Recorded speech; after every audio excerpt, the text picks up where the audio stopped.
Om Sahana Vavatu Sahanau Bhunaktu Sahaviryam Karavavahai Tejasvinavaditam Astoma Vidvishavahai.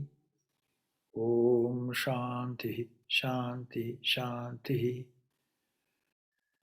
May that one protect us both. May that one nourish us both. May we work together with great energy and vigor. May our study be illumined. May we not unnecessarily cavil with each other. Peace, peace, peace be unto all. So a happy new year to all of you. And also happy Kalpataru Day to you as well. This afternoon we have a program celebrating that. But we are continuing studying the Katha Upanishad. And just to remind you, last time we picked up the second part of the Katha Upanishad, where the first verse is very significant. It tells us or paints us a picture of how we view the world. We view the world because consciousness, which is our birthright, flows through the sense organs to the objects. But the discovery ultimately is that it's the objects that are giving us some difficulties. More accurately, our reaction to all the events and scenes in front of us. And our reaction is based on an assumption that we are something like a unit, a body-mind complex, a kind of personality with a history. And when we look at that history, we identify so strongly with it. But naturally, that kind of self is extremely vulnerable. The most vulnerable aspect of it is the fact that we will die. And when we talk about death, we're talking about a whole range of things. We're talking about a cycle of birth, life, in that we're talking about growth, no doubt, which can be extremely positive, but we're also talking about pain, disease. We're talking about ultimately death and an uncertain aftermath. So if our world is orientated around this, which we might categorize as external to us, then what is the solution? And why would we look for another formula? Principally to avoid this difficulty. Now, all of us really desire immortality, whether we know it or not, whether we set that as a kind of goal or not. This is what we desire. And of course, we desire many things within that context, within the context of staying alive, within the context of going beyond mere survival. And so, of course, we set up many, many complex strategies. So the inner life is largely ignored. We get close to it when we decide that we'll look into the nature of the mind. So the basic survival instincts and skills, animalistic skills we might say, concerning the physical, this now gets into a higher range of interests, cultural interests. We start looking at the nature of the mind or the psychology, its various aspects, its leanings toward aestheticism and its leanings toward rationale. But we won't find, again, the satisfaction ultimately that we desire, the solution to the fundamental problems about pain and about birth, life, and death. It was Buddha, of course, who highlighted this some 2,500 years ago or so, when he got an awakening just from an inquiry stimulated by the observation of this suffering. Generally, we don't seem to observe it so closely. We take it for granted. We live with it, try to deal with it as best we can. Maybe if you're wealthy enough, you take on a therapist, something like that, that helps you to dwell into the past. The Katha Upanishad, though, identifying that fundamental existence, declares this existence to be the Lord of past as well as future, of time itself. So let me refresh your memory on how this goes. First of all, where will we find this fundamental existence? Are we always looking for this self, what is described as a self? Some people may argue, no, we're really looking for this immortality. But there's an inferred understanding of existence itself in the way we operate, the way we work and live. It's taken for granted that we are existent, and we never question this. I remember when I was very small, and I was watching my brother and playmates playing, and I wondered, have I been born yet? So this kind of sense that we have from time to time that there is an existent entity, not necessarily fully connected with the outer world. And when this clue deepens into a systematic inquiry on the basis that we want to seek an eternal life somewhere, immortality, then we change our view from the outside and we go to the interior, deeper than the mind itself. And so, paranchikani vyatrannat swayambus tasmat pranpashyati nanta atma. So, the self, you can't find it through the sense organs. You won't find it in the outside. And yet, when you find it on the inside, you'll find it on the inside of everything and everywhere. You'll find it on the inside of a flower, inside of a tree, inside of a cloud, inside the sky. A kind of universality comes in. A kind of universal understanding takes place. But it's as if these openings are pierced out through the skin. Just to remind you, that's what we discussed last time we met. It was probably last Tuesday. And we also discovered that this is true for all living organisms, that the organs of exploration of the outer world, the environment, is all on the surface of the skin, whether it's called a membrane in a bacterial cell or in an individual cell for that matter, that combines and cooperates with many other cells to provide a physical entity.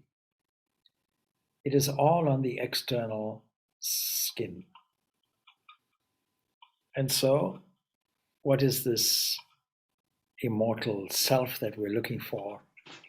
It's quite clear that it is self-caused. Now, there's nothing that we know of that is self-caused. So this is a great exception.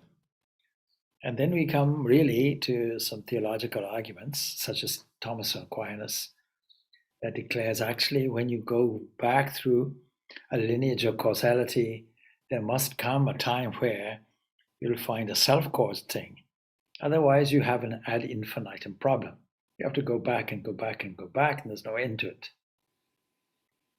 But supposing you take causation in a slightly different way, supposing you take the normal kind of causation that we find, it is really in the category of transformational causation. You don't get anything new.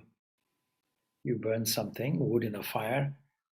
Well, you haven't done away with the wood completely. You've done away with the form of the wood and replaced it with ash and smoke. But there's another kind of causation, something that is apparitional, and this we have discussed previously. So some rare people, for various reasons, but ultimately with the motive of seeking immortality, will look inward. This Upanishad, of course, points out that what we call God is more manifest in the soul of man than it is in the world outside. And so it demands a conversion of the spirit itself, an inward shift, an inward movement. So just reminding you, this is a passage we have previously gone through, but it is worthwhile just refreshing your minds. Parachaha kaman anuyanti balaste mrityo anyanti vitasya pasham ata dira amritum viditva druham adrueshu iha na praratayanti. Now, there's an interesting phrase. The small-minded is how some people interpret this. Let us try and see. You see, the word is a very interesting thing. Balaha really means a child. I like that interpretation. I like the literalness of it, because we have various choices. I always remember the General Secretary of the Sharda Mutt visiting us here in Ireland some time ago. I introduced her in a grandiose style. This is the General Secretary, and she looked at me with a great maternal care and said, yeah, he may say all that, but I'm just a child of the mother. And so there's a great formula, because the thing that is holding us together, that is connected to the external world in an identification sense, when it's posited as a child, when that position takes place, the world looks very different. We become humbler, we become purer, we become simpler, we become, less complicated. We see the world as a child sees it. There's a great difference between that and childishness. And most of us are operating on the childish level. You can test it out. Somebody insults us, or somebody says something bad, or we take it in that way, or somebody has an arrogant attitude toward us. If we find ourselves bristling in indignation and formulating revenge, we really are replaying some childish emotions. Something from our childhood where all our feelings were uncontrolled, just spontaneously let out. There was no restraint. Now, because there's only social conditioning that confines our sense of behavior, it doesn't do away with an inward feeling or an inward movement of it. Some evidence of that comes through in our physiology when we feel embarrassed, when we go red in the face, when we feel like weeping even. But when we really understand where do all these reactions come from, well, they come from a kind of inner feeling of smallness, a replay of how we felt in our childhood. Unrestrained, uncontrolled. So really it is the childish behavior, the childish person, the inexperienced person, the ignorant souls. All this is conveyed by this term. They pursue the external pleasures. And no doubt, the universe is a yielding supply agent. It will supply, generally speaking, if it's in line with harmony, it will generally supply what we think. We have access to what is called a cosmic mind. Cosmic mind is something like a granter of wishes, a cosmic genie, if you will. And when we rub the lamp of the mind, it comes out and grants us wishes. And every thought movement is finding its condensed moment in the scenes around us. That much we have to know for various reasons. Firstly, in a positive way, if we want to get something of nobility and selflessness, of good of humanity, for example, then by planting a thought, by visualizing it in glorious technicolor, we can get what we want. Unasked, if things arrive in our area, then as soon as we apply intention, resolve, we'll get what we want. Now, this is the new year, 2022. There are many people who ask, did you make a New Year's resolution? And if we're honest, we'll say, my New Year's resolution is not to make a resolution. Because I know that after 2-3 months, that resolution will go away, either through neglect or lack of interest or laziness or whatever it is. And I often comment that health gyms, fitness gyms, take advantage of this. They get you to subscribe for 1 year, knowing that after about 2-3 months, the interest goes, but they've been paid for the year and that's okay.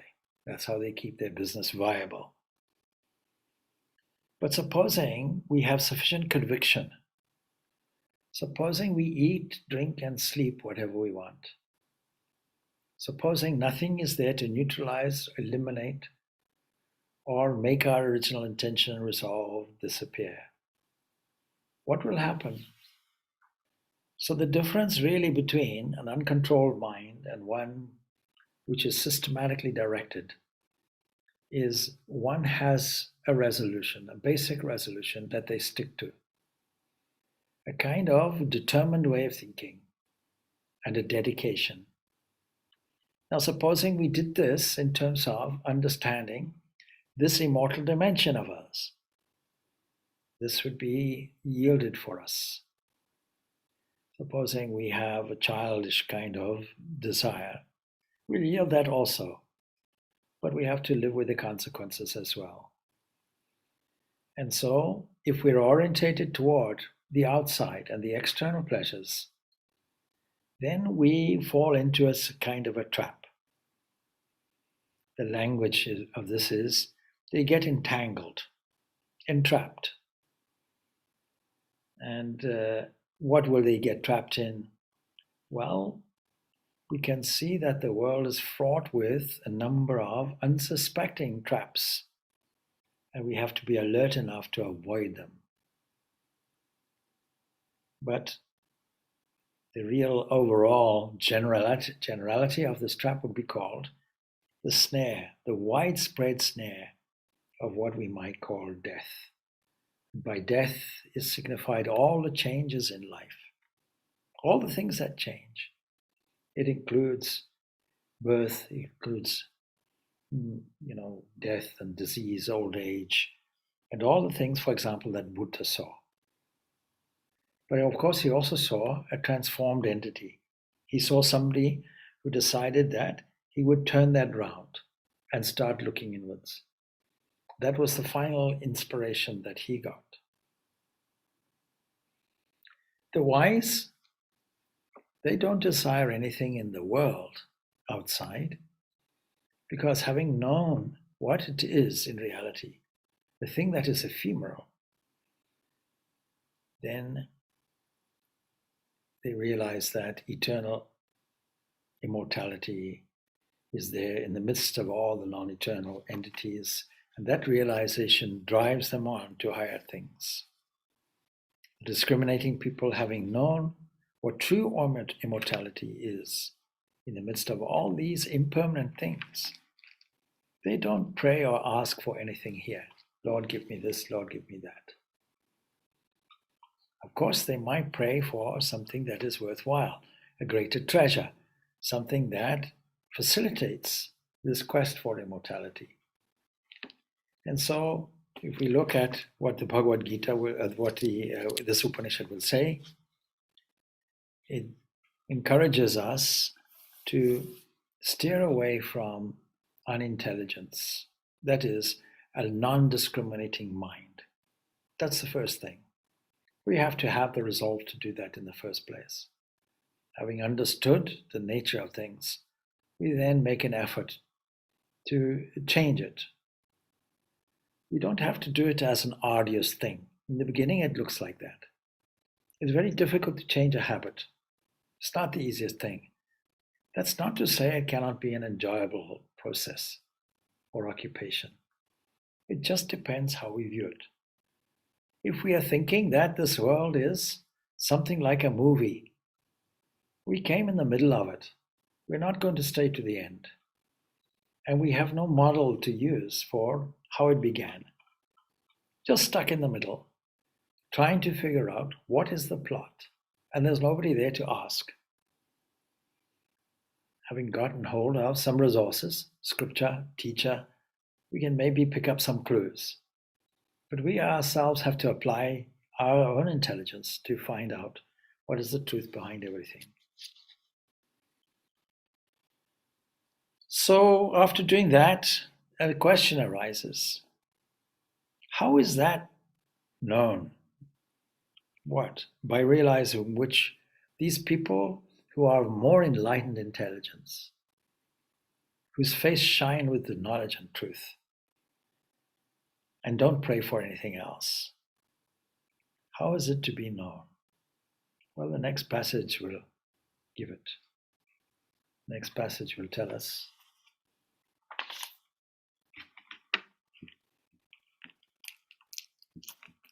What remains here unknowable to this self, through which the very self people perceive color, taste, smell, sound, touch, and sexual pleasures. You'll recall how the Katha Upanishad tells us that it is not really the eye that sees. It is really the internal eye of the eye, the ear of the ear. This passage says the very similar thing. It tells us, Yena rupam rasam gandham shabdan sparsams cha maitunan iteneva vijanati kim atraha parishishati. And then every passage now ends with this beautiful statement.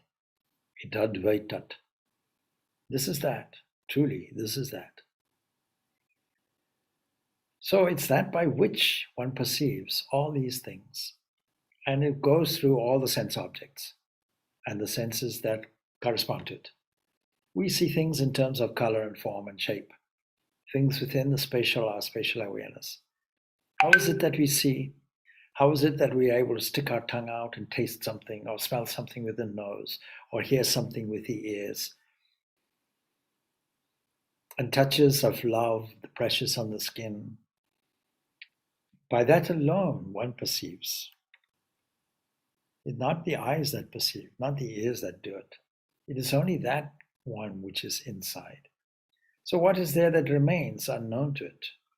There's nothing that remains unknown to it because it is aware of all these objects through the medium of the sense organs, no doubt. So what remains here as unknowable, that is the internal self, that's the very self by which people perceive, by which we're all perceiving. Now the commentary on this Katha Upanishad goes like this. It raises, in a dialectic fashion, an objection. It says, can it not be argued that the idea, I know through the self, which is distinct from the body, etc., is not familiar to anyone? Or rather, all people experience, I as the combination of the body, etc., I know. If you ask somebody, who are you? They'll take this approach. I'm the body-mind complex. And I am the overall compound that is a knower. I know.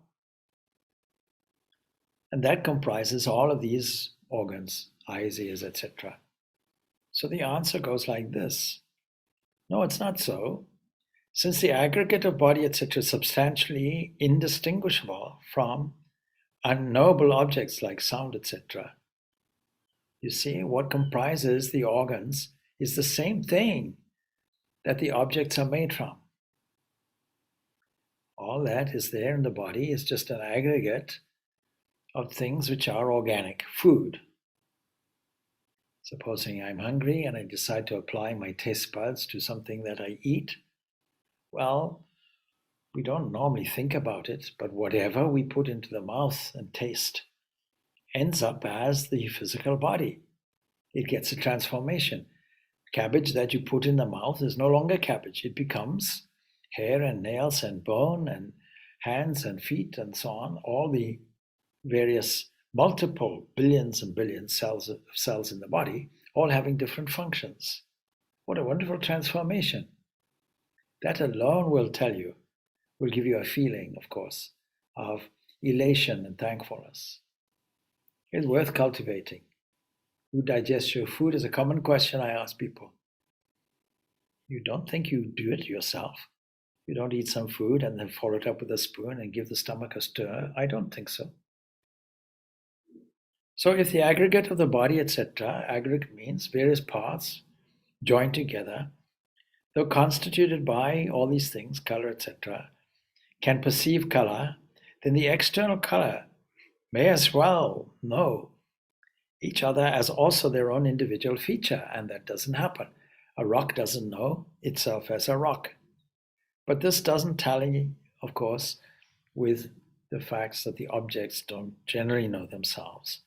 Therefore, just as that through which iron burns, or anything else, is inferred to be fire, similarly, people perceive color and other attributes in the form of body and so on, this aggregate.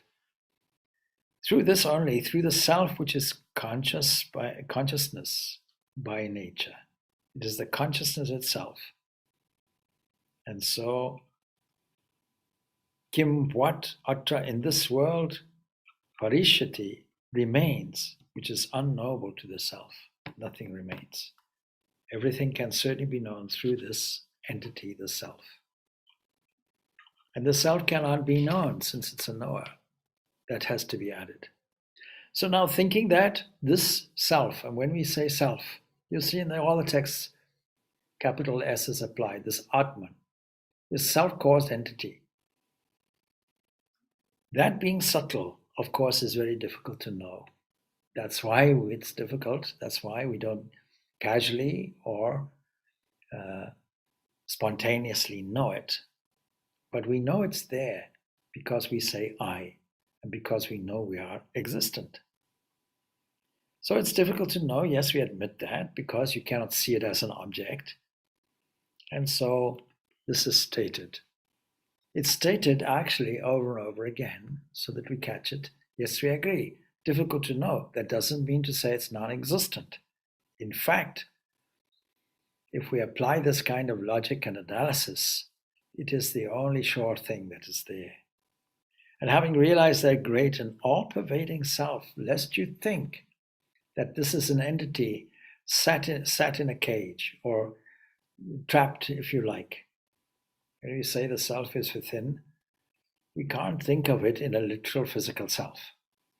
We don't think that the self is within in the sense of, if you look up, then you'll see the epiglottis or the lungs or the heart. When you look down, you'll see all the intestines and you'll see all the various digestive juices. And then you look down and you'll see the hollow of the legs and the feet. That's not so. What is the self is the self everywhere. It's an all-pervading thing. It has no boundaries.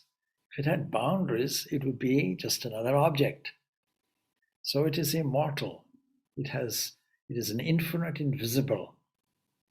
So having realized that great and all-pervading self, through which a person perceives the objects in both sleep and waking states, a wise person doesn't grieve. What is the practical benefit of all this? Unhappiness gets removed. You don't want to grieve. You don't want pain. Nobody wants it. Everybody wants to avoid it. But you can't avoid it by sealing yourself in a chamber or in a palace, as in the case, for example, of Buddha before he became Buddha. They thought that let us protect him from all the misery and pain of the world. Let us isolate him in a palace and give him gardens and all the pleasures you can think of. But you see, that's not how it works. We really want it. And everything I've described in this Buddha's life is in what we generally call a waking state. We're all awake, hopefully, at this point in time, and we're awake in a new dawn of a new year, with the capacity to be our own wish-fulfilling tree. Coming to the other aspect of today, it was on this very day that Sri Ramakrishna revealed his own glory to all and sundry.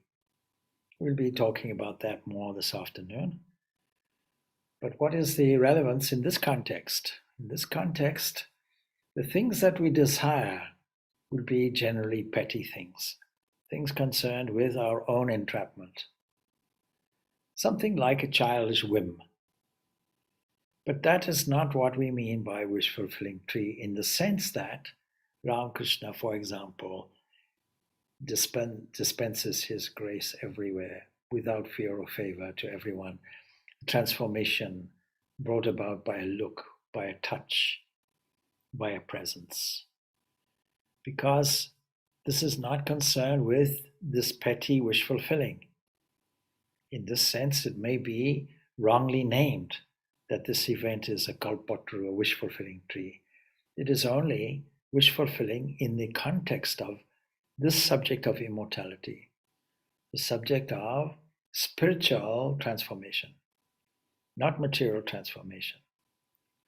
Material transformation does come as a result, of course, because it is the fundamental source of everything. Seek ye first the kingdom of heaven, other things will be added unto thee, says Christ. So there will be an effect. But if we're looking for it, then it'll be what is technically called a desire. And what we mean by desire, there's no chance of having it ever fulfilled, not permanently. It'll come up again and again. Supposing you ask a child, what is heaven like? The child says, may I have unlimited ice cream? And then you give a ton of ice cream to the child, present that. Child takes a few spoonfuls and decides, I had enough of this heaven. Have you got something else, please? So this is not what is meant. Although, of course, the science of it says that all the subtle elements form and reform and condense as this world in front of us, be it good, be it bad, be it happy, be it miserable. But the fundamental everlasting thing is really the dispensation of eternal grace that comes about from this very self. Having removed all the obstacles to it, it shines in its own glory as a self-effulgent one and pervades everywhere. It is that by which not only do we perceive all the objects in this waking state, but also all those in a dream, and also that state where there's neither waking nor is there dream. So, anyone who knows this proximity, this oneness, this self, that is the enjoyer of all the results of your works, all the fruits of your works, who is also the supporter of life and so on, as the Lord, as I mentioned previously, of the past and the Lord of the future as well. When we do all our activities, we either do it to adjust things in the past, or we do it with a certain anxious eye toward the future and future results. Not knowing that the real Lord of time, of the past and the future, is something completely different. So, Yamam Madvadam Veda Atmanam Jivam Antikat Ishanam Bhuta Pafasya Natato Bijogupsati. Again, Idadvai Tat. The real experience that we have of all these things in the waking state, the dream, and also the deep sleep are all experienced by one witness who is an enjoyer. It's not that I, the physical self, are the real enjoyer. The real enjoyer will be the witness. So we've come not only from the external experience of the objects that are primarily in the waking state, but also the objects in the dream state, and also that area where no objects take place at all. 3 states of consciousness is all that we experience. There is nothing else than this. It gives us a whole totality of an inner world of experience by breaking this consciousness down, as it were, in these 3 revealed areas. They're like 3 balls being thrown up into the air. Waking, dream, dreamless sleep. Waking, dream, dreamless sleep. Not only is there a witness, but that very expression, that manifestation, is that same entity also. So as the Lord of past and future does not want to have or to save the self just because of that knowledge, then this is that. Now it's being shown that the indwelling self that has been identified in religion, in theology with God, is actually the self of all. It's not just your own individual self. That gives us scope then to recognize it. It leads us to a spirit of service. It leads us to a heightened valuation of the other person. And not only the other person, but every object, every place, every event, every scene. So he sees this very Brahman who sees the firstborn, Hiranyagarbha. Firstborn means Hiranyagarbha, born before the five elements from consciousness, as existing in the cave of the heart, in the middle of the body and senses. After having entered there, he sees that very Brahman who sees that Aditi comprising of all the deities, who takes birth as Hiranyagarbha, who is manifested in association with the elements, and who is seated in the cavity of the heart. After entering there, now we come to the theme I mentioned previously, the technique of wish fulfilling. How does this wish fulfilling arise? We have to understand the hierarchy mentioned previously in the Katha Upanishad. That there is either from the bottom to the top or the top from the bottom, you can go. For meditation purposes, you can go from the bottom to the top.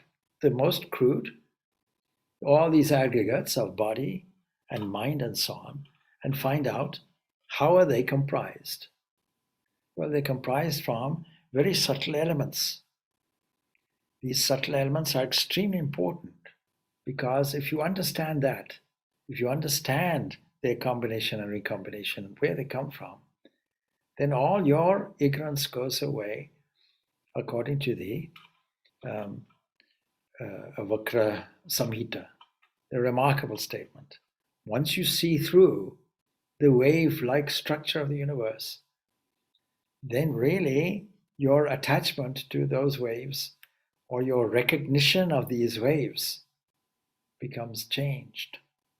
And that means you have gotten a final sense of discernment and discrimination. You see through the game. And where is it coming from? It's coming from one cosmic mind, one golden womb from which everything comes, described as Hiranya Garbha, the golden womb, cosmic mind, creator, that entity that stands there and can stand there as a cosmic balancing power also, that from age to age gets born and dispenses grace everywhere.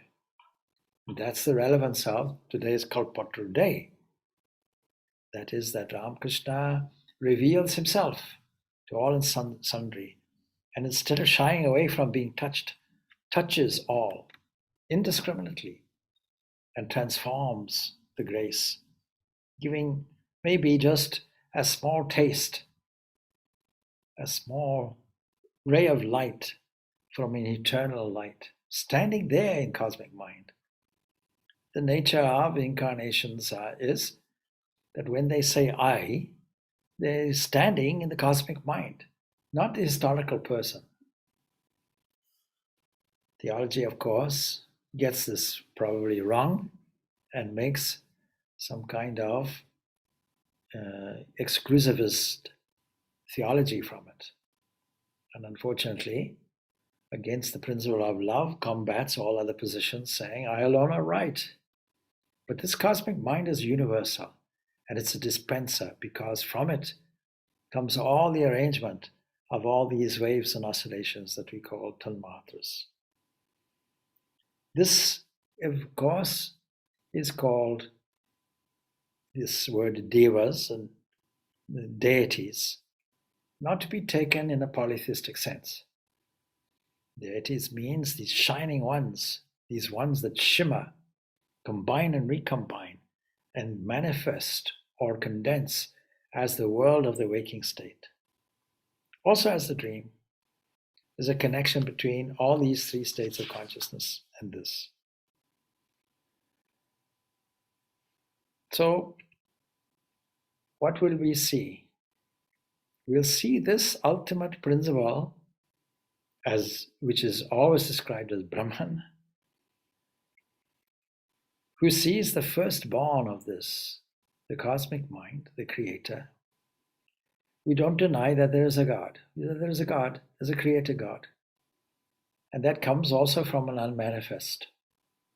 And that sense stays as a potentiality to manifest from time to time. But the unmanifest, the ultimate unmanifest, where there is absolutely no change, that there is pure being and there's no becoming in it, that is the ultimate Brahman. This kind of understanding of the principles is extremely important to understand these texts.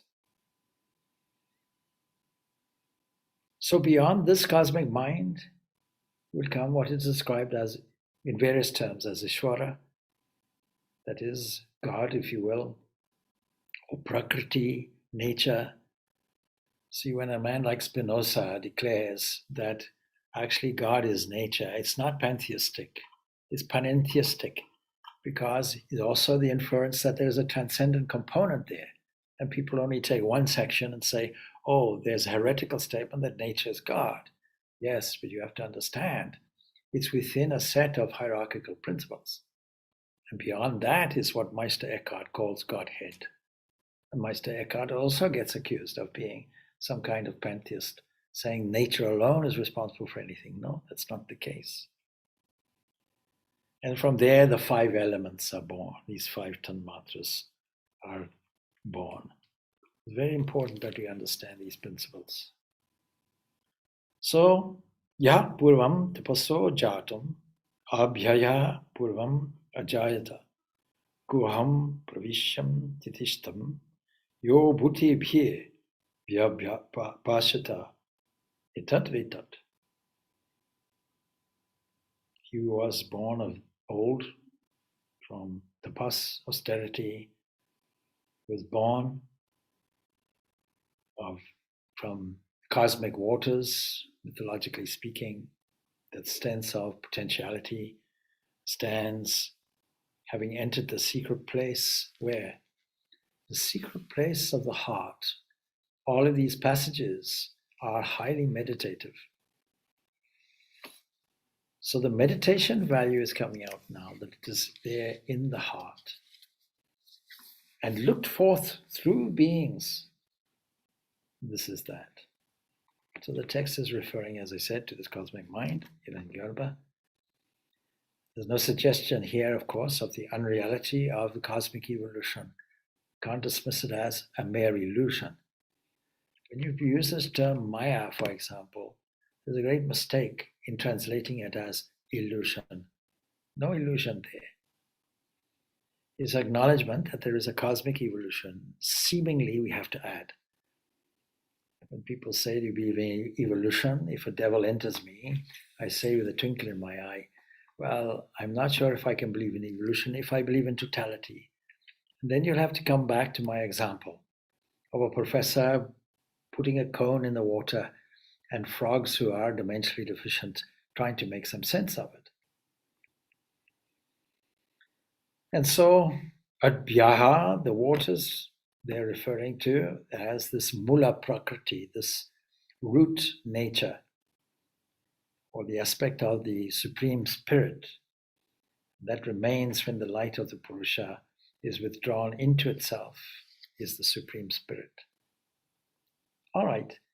Ya pranena sambhavatya aditye divatha mai guham pravisha tijishtanti ya bhute bhye vyachayanti chayatya etat vetat. So that one, who is that? That is Aditi. Aditi, the mother of all the deities, all the shining ones, comes from one entity, a feminine movement, as it were, from the cosmic mind. The soul of the gods, or the soul of the shining ones, who stands having entered where? Secret place of the heart. Now we have a meditation on it. Born of all beings, and this is that. So Aditi, mythologically the mother of all the shining ones, is not boundless, and is said to be the mother of all these deities, Sarva Devata Mayi, Sarva Devatmika. The term, of course, that is used in this Upanishad is used in the sense of what we might call Mother Nature. Every culture puts nature in as a mother. a kindly nurturing entity. And of course, that is also, as I mentioned, called Prakriti, the source of all objectivity. Interestingly enough, Shankaracharya derives it from the root ad, to eat. And he implies that aditi is the eater or experience of all the objects, because we find many passages saying that actually what we call nature is comprised of a kind of chase of eater and eaten. Whatever is there is eaten and is the eater. A series like that. When we look at the ocean life and the size of fish, we can see that the eater soon gets eaten and consumed. Something like an image of a sacrifice, something like this transformational causation I mentioned, that you don't get anything new. You burn something in a fire, you get ash and smoke. The whole thing is the same, it's just a transformation of the form. The wood gets eaten, and what is the fire is the eater, and so it goes on. All of this we can use, by the way, for a wonderful meditation. But anyway, everything is born from this highest Brahman. And so we can trace back from the world of the senses and the objects to higher and more subtle areas and dimensions until ultimately we come to the highest Brahman. And there we can't go any further. Our meditation at that point is pure being and gets complete.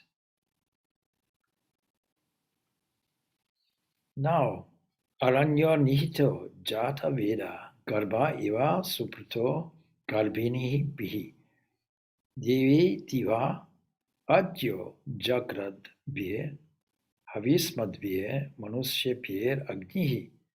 Again, etat vetat. This is now coming to fire. Now going through all the elements. So Agni, or fire, where we get the English word ignite from, or igneous rock, you all know are hidden in the fire sticks. In the ancient days, it wasn't just a question of pressing a butane lighter or striking a sulfur-tipped match, piece of wood. It was a laborious process. What a wonderful process it was. Can you imagine fire? You take two sticks, they're not hot. There's no evidence that there's fire in them. But through friction, you rub, fire comes out. Who would have thought that fire was contained in these sticks? So hidden in the fire sticks, like the embryo well born by pregnant women. You can see how this relates to a passage in the Bhagavad Gita, that this thing seems to be hidden like a fetus in a womb, or like the fire in smoke, or like the sun hidden by clouds. Should be daily adored by the watchful people with oblations. Truly, this is this. It's a verse quoted actually from the Samaveda. You see, both Purusha and Prakriti, that is both the ultimate self and nature. Both of these, the subject and the object, they're all identified indiscriminately with the Supreme Reality. This is the culmination of meditation. So the Supreme Reality, as they are actually two seeming movements of the same thing, of his being. Aranyaho, the word meaning between the upper and lower fire sticks, so hidden as it were, and whence the sun rises and where it goes to rest, in it are all the deities founded, and no one ever goes beyond that. Again, etat. It's giving you wonderful subjects for meditation in this way. Now we go to the literal text of it to see.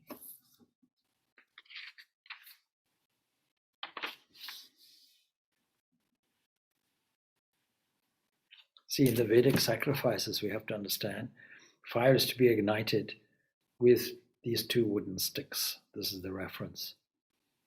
And the upper stick is called Uttararni, This is called the upper stick, and the Adhararani, the lower stick. And you get the fire by rubbing these two things together.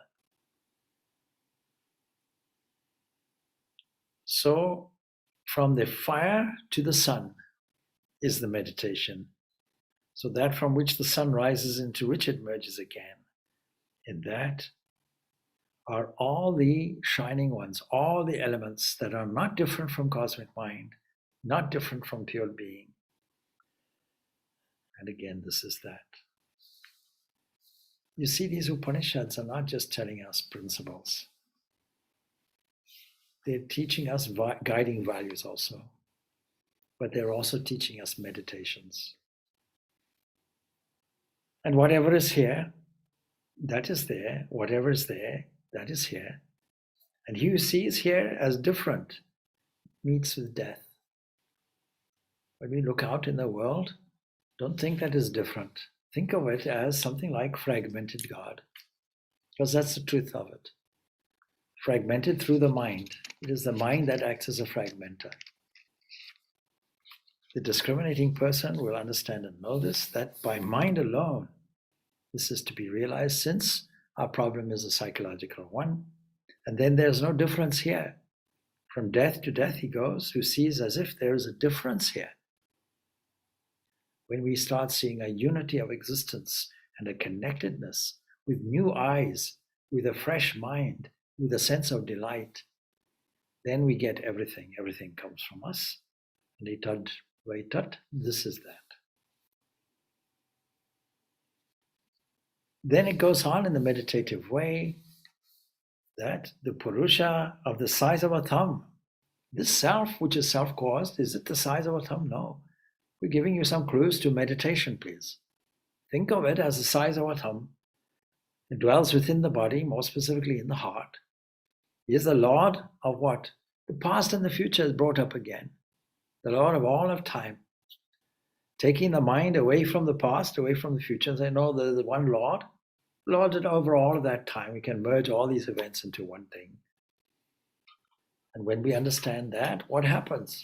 We don't fear anything. No fear is there anymore. And grief goes away. And this is the practical application of all of this. And again, this Purusha of the size of a thumb, the Lord of the past and the future, the formula is repeated again and again, is like a light without smoke. You can imagine it. It's all meditation. And he is truly the same today and tomorrow, truly that. You can imagine a light. Normally a lamp is flickering, is unstable. But the inference is this entity that represents this Purusha, thinking of it as the size of a thumb, like a light, like a flame, is so brilliant but never flickers. It's all steady. And then it goes on to other examples. As rainwater fallen on a high peak runs down to the hillsides variously, even so, he who sees the attributes as different, then truly he runs after them. Giving you so many beautiful examples. You see a river running down, let's follow it. Another river, oh, let's follow that. Distracted, scattered mind being there will follow anything that the mind desires. If we see that this is different from the water itself or from the ocean itself, then we haven't got it. We're stuck then in our trap. And we'll run after them. Those people who watch Homer Simpson cartoon will call it the Homer Simpson syndrome. And so as pure water poured into pure water becomes the same, so becomes the self of the sage who knows the unity of this Atman. And that concludes that 4th chapter. Now, I haven't bothered to go through the Sanskrit on it. I wanted you to get the meaning of it with the time so close, so that you see the meditative value of this very passage. And so where have we gone so far? We've gone from a declaration that if you think your life formula is to connect with external things and react in such a way that that is all your world is, then you will suffer. Occasionally, you might get a glimpse to the inner world. There are some who are thinking None of this external pursuit will give me immortality. And if I have immortality, then I don't have any grief. So let me explore the inner worlds. And we discover that we require resolve. And then we require also discernment and practice. And then what will we find? We'll find there that it's a self-caused entity. And there we'll find the answer. And any other kind of behavior will be something equivalent to childishness. Unfortunately, there are harsher terms, ignorance. But when we really look into the behavioral side of things, it's childishness. So let's reform our behavior. There's an opportunity to do that. And start again with a new insight, seeing that this self is not something encapsulated in a trap, in a cage inside, like a bird in a gilded cage, the song goes, but is actually present everywhere, equally present everywhere in all things, even in the things that seem to be fragmented, such as all the different shining ones, all the tanmatras, all the different elements, and these are coming from one cosmic mind, and that in turn is coming from pure being, as it were.